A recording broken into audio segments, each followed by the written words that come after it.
Paano naman po mag-delete ng Google account? So, tanong yan ni Lods Lucero dito sa isang tutorial natin. So, yan po mga Lodis ang ituturo natin sa video nito. So, para doon sa mga hindi pa nakakaalam kung paano po i-delete ang inyong mga Google account, especially po kung hindi nyo na po yan ginagamit. So, ituturo ko po sa inyo. So, mayroon na ako nitong tutorial nito dati. So, medyo matagal na. So, i-update ko lang po sa inyo kasi 2025 na po. So, ganito lang po mga Lodis ang gawin nyo kung paano nyo po ma-permanently delete ang inyong mga Google account.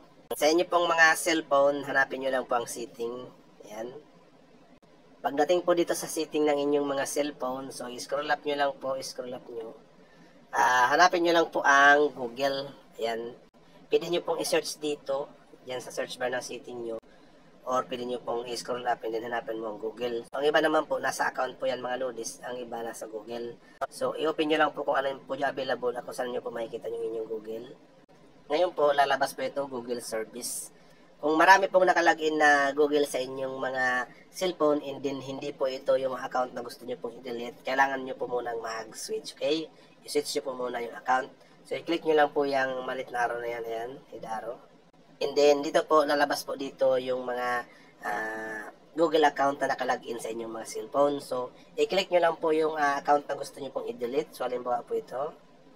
And then, i-click po ulit natin itong arrowhead na yan. Ngayon, i-click na po natin itong manage your Google account.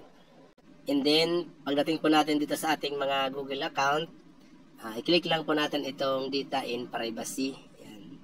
And then, dito po sa data and privacy, i-scroll up lang po natin. I-scroll up natin. Scroll up natin dito sa pinakababang part. Ayan. So, ito po yung pipiliin natin mga Lodis. Ayan. Delete your Google account. Delete your entire Google account in data. Okay? So, ito po yung siselect natin. Ngayon, kung may verification po mga Lodis, so ilagay nyo lang po yung verification ng inyong account.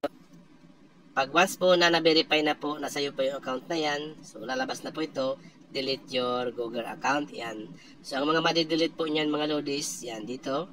Ang inyong Gmail, lahat po ng inbox nyo or email po na na-receive nyo sa inyong email, lahat po yan Lodis, ma-delete. Okay? So, kung may mga importante po kayong email doon, isave nyo po muna mga Lodis o pwede nyo pong i-forward sa ibang email nyo. Ang inyong Google Photo, yan, ma-delete po yan. YouTube channel po, associated channel will be deleted yan po. Kung may YouTube channel po, pwedeng ma-delete din po ito mga Lodis kung ang gamit nyo po ay Google account. Calendar, contact na nakasave sa Google account. Ayan po, hindi na Google Play apps and digital po. Ayan po mga Lodis, mawala po kayo ng access dyan mga Lodis. Tulad sa TV, box, kung ano man po na pinagagamitan nyo ng Google account na gusto nyo pong i-delete. So dito po sa baba, ayan. So may dalawa po kayo ditong kailangan i-check na box. Ayan, i-click nyo lang po ito. Yes, I acknowledge. And then, yes, I want to permanently delete this Google account. All data. So pag once po na click nyo na yan, so i-click nyo na po sa pinakababa na delete account.